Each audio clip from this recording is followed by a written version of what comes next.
हाँ, तो कल हमने आलेखी विधि से समीकरण युग्म के x और y के मान निकालने सीखे। आज की क्लास में हमारा जो टॉपिक रहेगा वो है असमीकरणों का आलेखी विधि से हल ज्ञात करना। तो उसके लिए सबसे पहले हमें जानना है कि असमीकरण होती क्या है।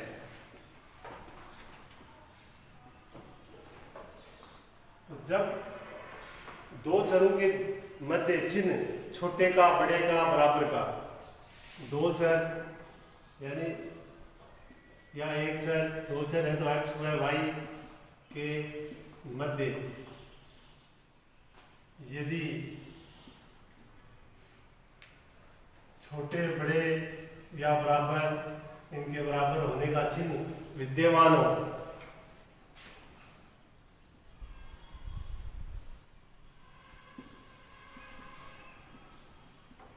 तो ऐसा समीकरण असमीकरण कहलाता है, या ऐसा संबंध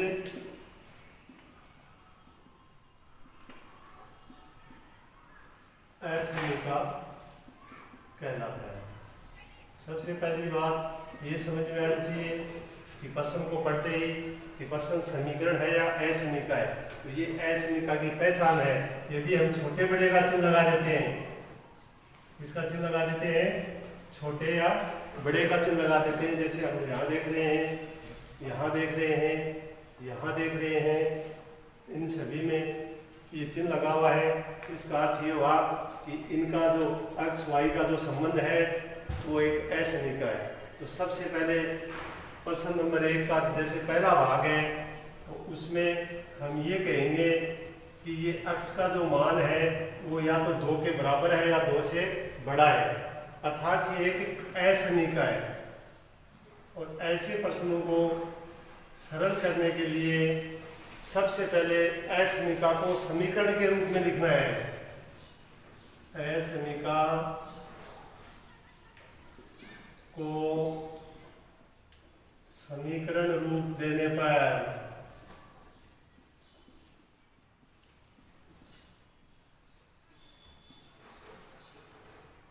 ये हमें प्राप्त होता है x बराबर 2।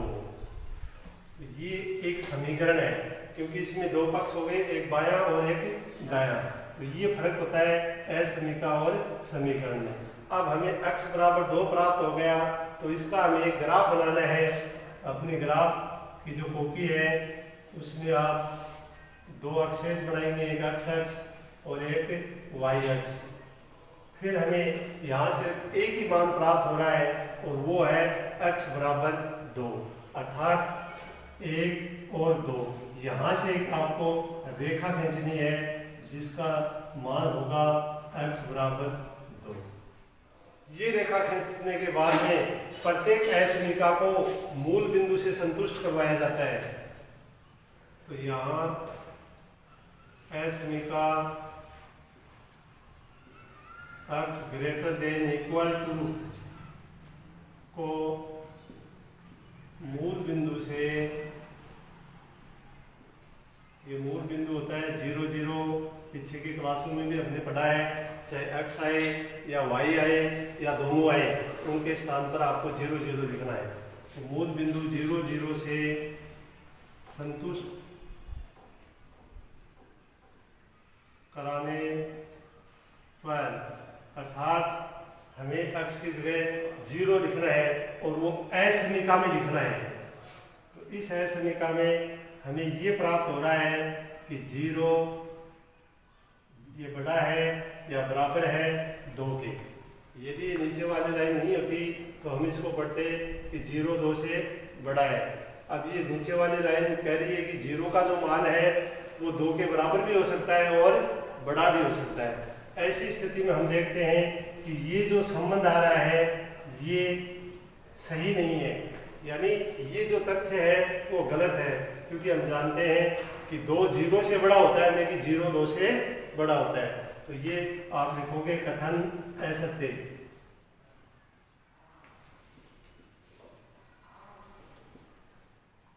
ये जो गणितीय रूप है ये असत्य है, और जब ये असत्य होता है तो हमें क्या करना है कि इसका अगर छायांकित भाग पूछे तो मूल बिंदु से विपरीत ओर करना है, अर्थात ये जो x बराबर 2 वाली लाइन है इसका छायांकित भाग हमें मूल बिंदु से विपरीत ओर करना है। क्योंकि हम देख रहे हैं मूल बिंदु ये है, तो हमें इसको छायांकित भाग को मूल बिंदु से विपरीत ओर कर देना है। यदि ये कथन सत्य होता तो ये छायांकित भाग मूल बिंदु की ओर होता, और आप यहाँ उत्तर लिख देंगे, अतः छायांकित भाग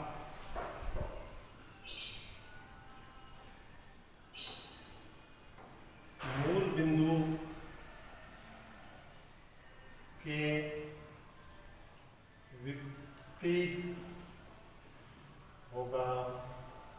इस तरह से एक जो सर्वसमीका यानी एक चर है हमारे पास, चाहे x में हो चाहे y में हो, तो उसको हम इस तरह से हम लिखते हैं कि पहले उसका समीकरण बनाते हैं, फिर उसके ग्राफ में लाइन बनाते हैं, उसके स्थान पर 0 लिख के देखते हैं, कथन सत्य है या असत्य इसके ऊपर आते हैं। यदि कथन सत्य है तब तो मूल बिंदु की ओर छायांकित भाग करते हैं, अन्यथा विपरीत ओर करते हैं, जैसे इस प्रश्न में किया है। इसी तरह आगे समझने के लिए इसका दूसरा भाग फिर आ रहा है कि x माइनस 2y का मान 0 से छोटा है, अर्थात यहाँ 0 का मान बड़ा है। तो सबसे पहले आप लिखोगे ये असमीका है, इसी का नाम असमीका है क्योंकि इसमें इस बड़े का चिन्ह आया हुआ है। तो ये असमीका आते ही सबसे पहले लिखेंगे समीकरण रूप में लिखने पर, समीकरण रूप में लिखने पर। अब इसका जब समीकरण बनाएंगे तो ये बनेगा x माइनस 2y बराबर 0, ये इसका समीकरण है।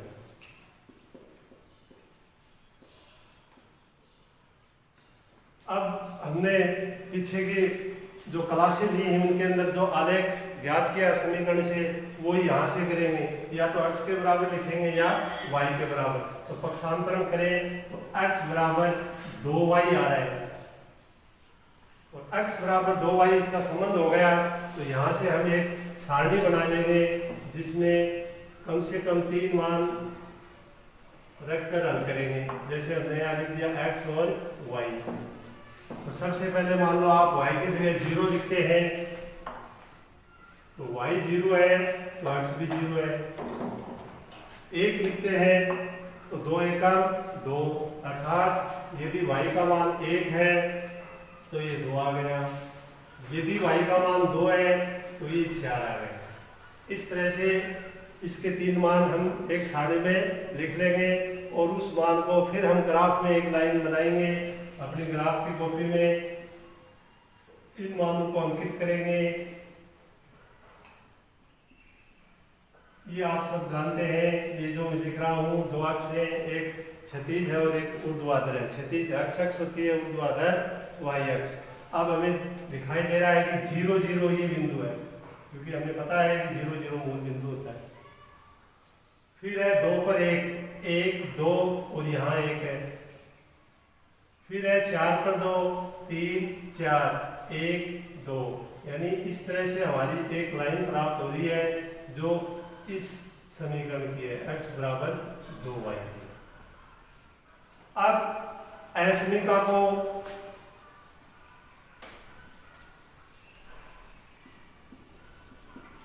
मूल बिंदु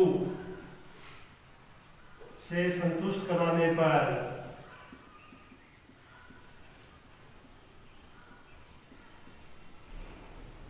मूल बिंदु 0 0 है, असमीका है x माइनस 2y जो 0 से छोटा है। तो ये भी 0 हो गया, ये भी 0 हो गया, अर्थात 0 माइनस 0, अब 0 में से 0 तो 0 ही हो गया। तो हम देख रहे हैं कि एक संबंध आ रहा है जो कि असत्य है, क्योंकि 0 0 के बराबर हो सकता है, 0 0 से बड़ा नहीं हो सकता। अतः यहाँ भी हम लिख देंगे कि जो छायांकित भाग है असमीका का छायांकित भाग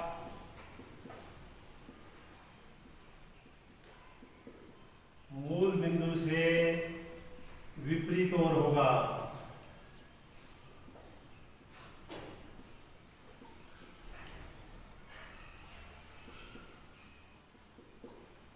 अर्थात इसका ढाल रेखा का इस तरह से है तो ये ऊपर की तरफ छायांकित भाग है। पहले सवाल का जो चौथा भाग है वो हमें इस प्रकार से लिखा हुआ है कि आपको ये दिखाई दे रहा है, इसको बोलते हैं मॉडुलस यानी निरपेक्ष मान। और इस तरह का निरपेक्ष मान हो तो वो निरपेक्ष मान दोनों चिन्हों में होता है, प्लस में भी और माइनस में भी। तो सबसे पहले एस समीका को इस रूप में लिखते हैं कि x का जो मान है वो प्लस में भी हो सकता है और माइनस में भी हो सकता है। तो एस समीका को दो रूपों में लिखा जाता है जब मॉडुलस लगाओ, अर्थात निरपेक्ष मान प्लस भी होगा और माइनस भी होगा। अब इन असमीकाओं को फिर समीकरणीय रूप देने पर तो असमीका को समीकरण रूप देने पर यहां ये हो जाएगा x बराबर 3 और यहां ये हो जाएगा x बराबर -3। तो अभी हमने देखा कि जो x बराबर असमीका थी उसमें निरपेक्ष मान नहीं था, मॉडुलस नहीं लगा हुआ था, तब हम एक रेखा प्राप्त कर रहे थे। अब हमारे पास में मॉडुलस लगा हुआ है तो हम दो रेखाएं प्राप्त करेंगे, एक प्लस से और एक माइनस से। जैसे ये अपना ग्राफ है, इस ग्राफ के अंदर यदि हम इन दोनों को अंकित करना चाहें तो x बराबर 3 इधर आता है, 1 2 3। इस तरह से हम देख रहे हैं कि ये x बराबर 3 प्लस वाला है, x बराबर 3। फिर हम दूसरा मान देख रहे हैं x बराबर -3, अर्थात माइनस इधर और होगा। ये जो मूल बिंदु है 1 2 3, तो मूल बिंदु के बाईं ओर यहां से जो लाइन जाएगी वो है x बराबर -3। अब इस असमीका को मूल बिंदु से संतुष्ट कराना है। दी गई असमीकाओं को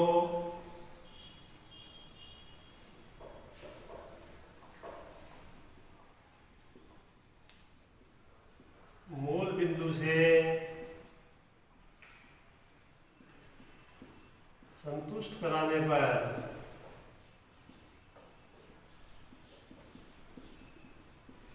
हम देख रहे हैं कि हमारे पास में एक प्लस में है समीका और एक माइनस में है। तो मूल बिंदु का मतलब x की जगह हमें 0 लिखना है, तो ये हमें प्राप्त होता है कि 0 से 3 बड़ा है या बराबर तक का मान है। दूसरा है 0 का जो मान है वो -3 से बड़ा है या छोटा या बराबर का चिन्ह जो बराबर तक मान है। तो हम देखते हैं कि ये कथन है, ये तो सत्य है क्योंकि 3 होता है वो 0 से बड़ा होता है, परंतु ये कथन असत्य है। यदि ये चिन्ह इधर होता तो ये सत्य होता है। अब हमें दिखाई दे रहा है कि ये जो -3 है ये 0 से बड़ा है, लेकिन वास्तव में होता क्या है कि माइनस की संख्याएं 0 से छोटी होती है, नहीं कि बराबर तक होती हैं। तो हमारे पास में ये कथन आ गया असत्य। इनको हम जो सत्य है उसको हम मूल बिंदु की ओर और असत्य है उसको सत्य है उसको विपरीत और ये मूल बिंदु की ओर करते हैं। तो इसका जो छायांकित भाग है वो एक तरह से इस तरह से आमने सामने हो जाएगा और ये इसका छायांकित भाग होने के बाद में हमें आलेखीय रूप मिल गया। तो इस तरह का क्वेश्चन हो तो उसको हमें क्या करना है, प्लस और माइनस दो रेखाओं में यानी दो समीकरण बनाते हुए दोनों रेखाओं को ग्राफ में अंकित करना है और उसके बाद में उसको छायांकित करना है। इसी तरह इसका अंतिम सवाल है, उसमें हम देख रहे हैं कि जो असमीका है उसके दाएं और बाएं भाग में x और y आए हुए हैं। तो सर्वप्रथम हम क्या करेंगे कि x को x के पास लेंगे और y को y के पास ले लेंगे और एक समीकरणीय रूप दे देंगे। जैसे हम इसको यहाँ कर रहे हैं, ये जो दिखाई हमें दे रहा है ये सवाल है कि 3x - 2y > x + y - 8। x को x के पास लेते हैं तो ये 3x, ये x इधर आ गया।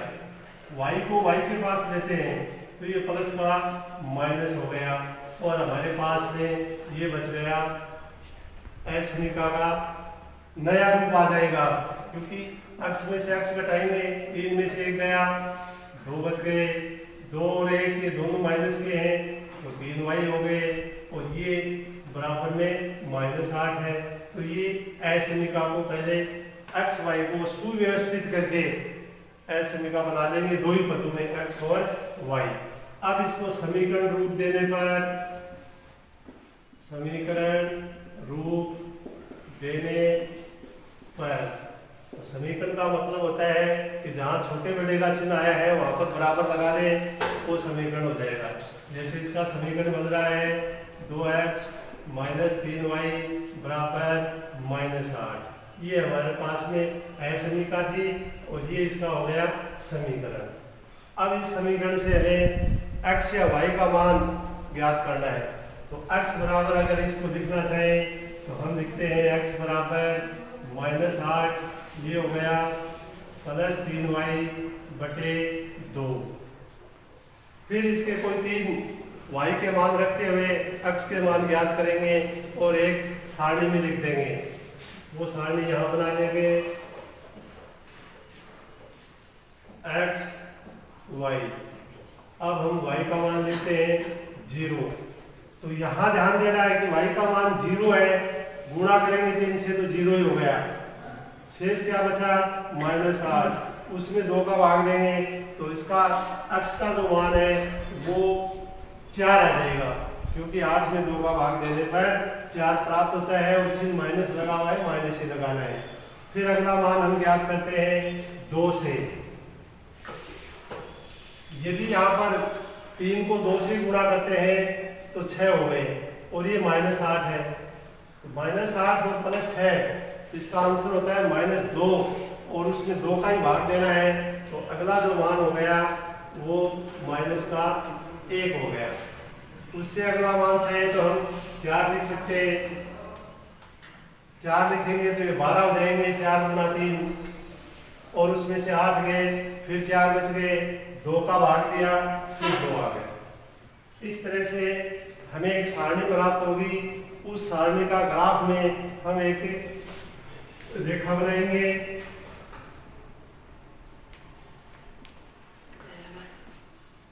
तो पहला जो बिंदु है -4 पर 0 है, अर्थात x के बाईं ओर आना है।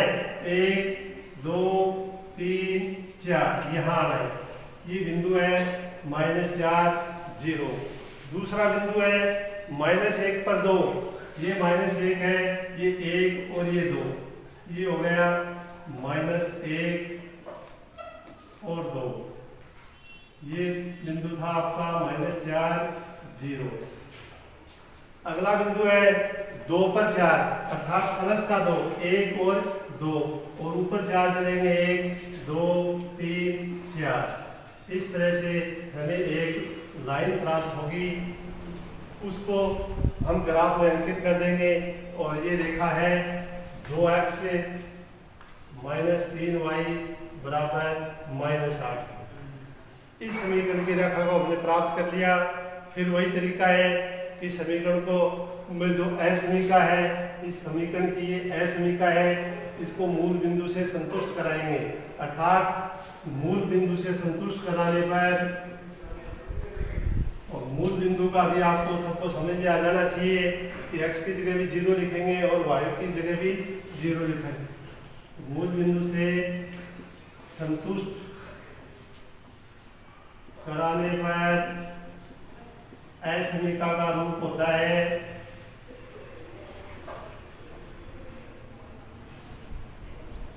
और वो असमीका रूप है 0 - 0 ग्रेटर देन -8। अर्थात ये जो संबंध है वो हमें ये बताता है कि ये जो -8 है ये 0 से बड़ा है, परंतु ये कथन असत्य है, क्योंकि -8 0 से छोटा होता है। असत्य कथन है ये। और जब असत्य कथन है तो आप इसको छायांकित भाग को मूल बिंदु से विपरीत ओर होगा, इस तरफ होगा ऐसे, यानी हम दूर ले जाएंगे उसको और लिख देंगे यहाँ पर, अतः छायांकित भाग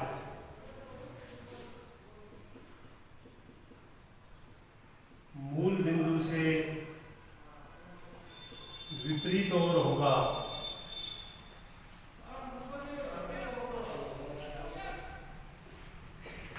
इस तरह से हमने इस क्लास में देखो आलेखीय विधि से असमीका को, एक चर के मान को, दो चरों के मान को आगे बढ़ाते हुए ये सीखा है।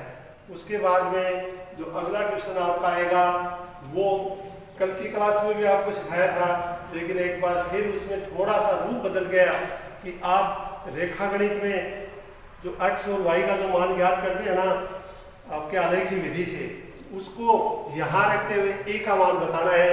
बाकी तरीका वही कल वाला सेम रहेगा। जैसे हमारे पास में दो समीकरण ये आ रहे हैं कि x प्लस 3y बराबर 6। पहला समीकरण हमें प्राप्त हो रहा है x प्लस 3y बराबर 6। ये क्वेश्चन नंबर 2 हल करेंगे हम।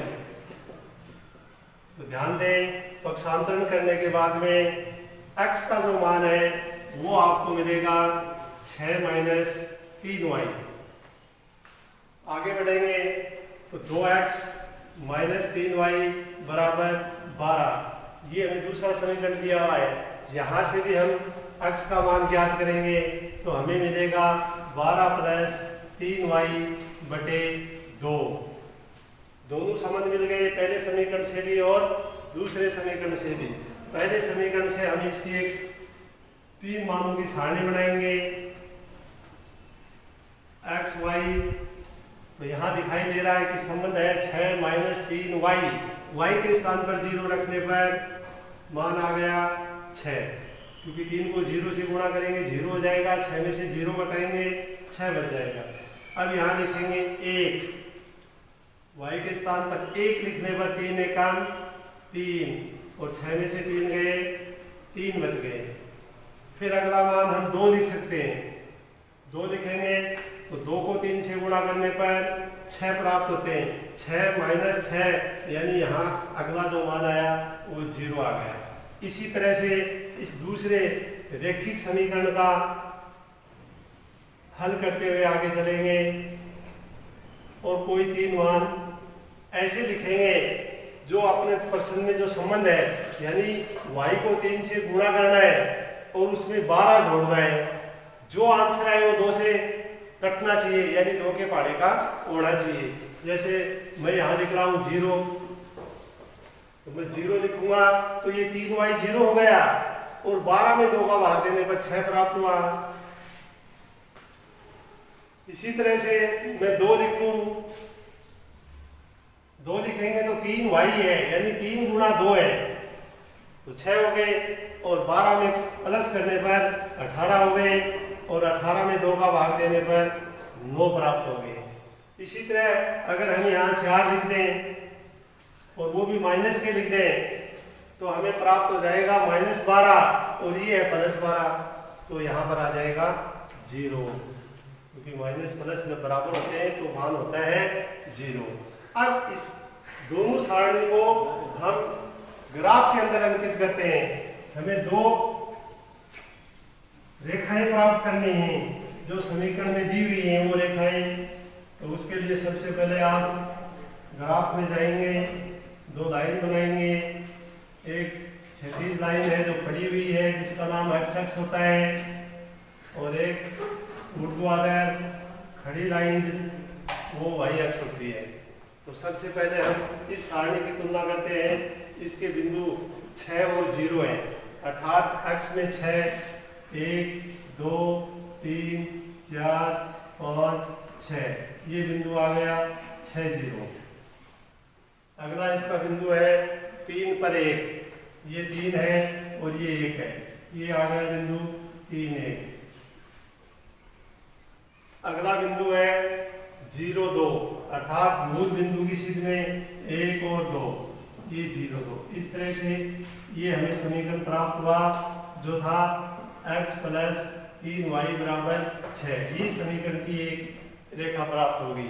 दूसरी रेखा, दूसरे समीकरण से एक बिंदु तो सेम है 6 0, वो हमने अंकित किया हुआ है, वही रहेगा।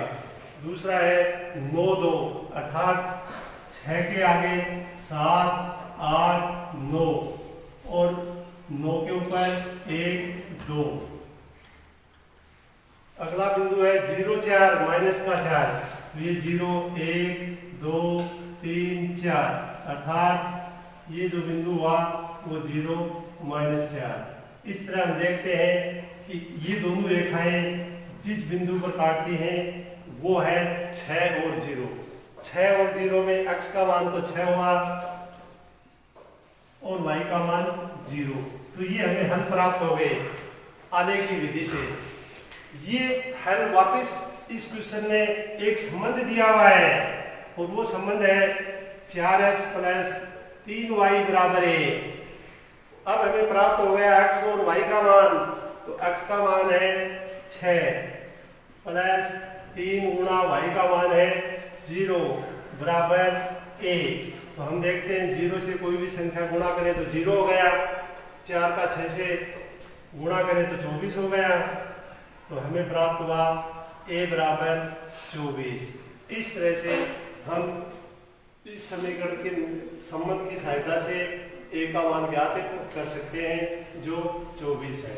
अब इसका तीसरा सवाल यानी आज की क्लास का अंतिम सवाल, और वो सवाल है कि यदि दो समीकरण युग्म आपको दिए हुए हैं और उनके अनंत हल हैं, तब हमें उसमें दी हुई चर राशियों के मान ज्ञात करने हैं।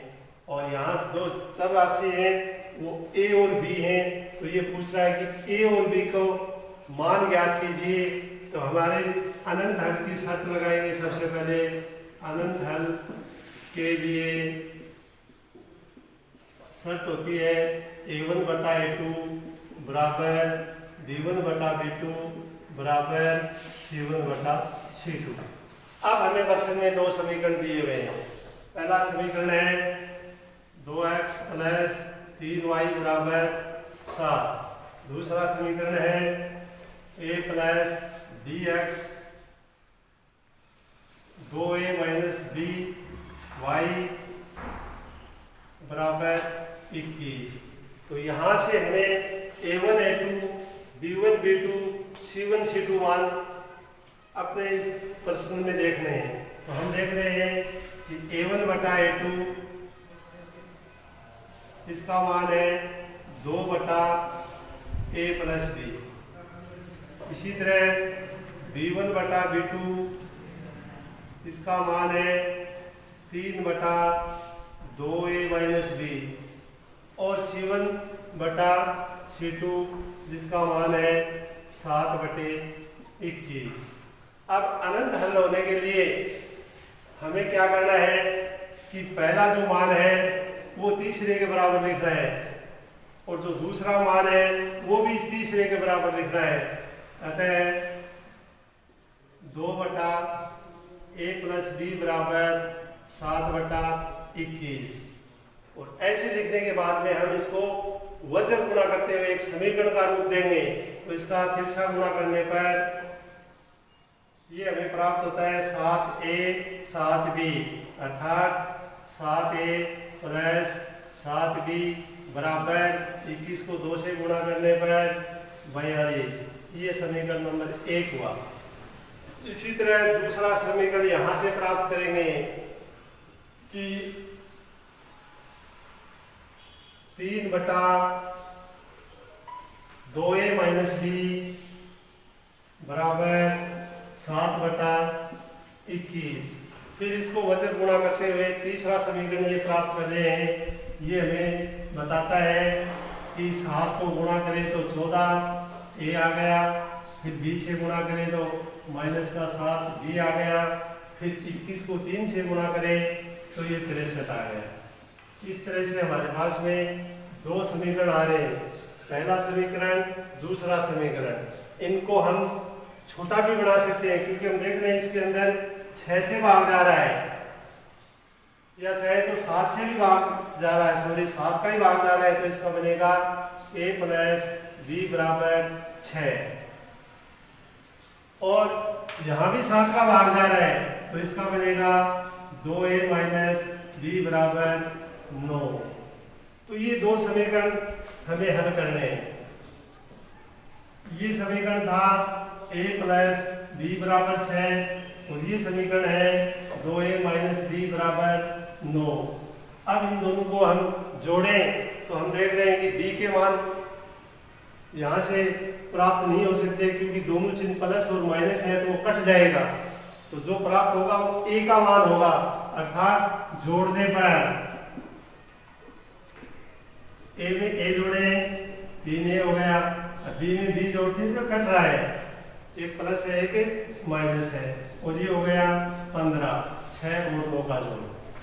तो a बराबर 15/3 अर्थात 5 आ गया। अब ये a बराबर 5 समीकरण 1 में लिख देंगे,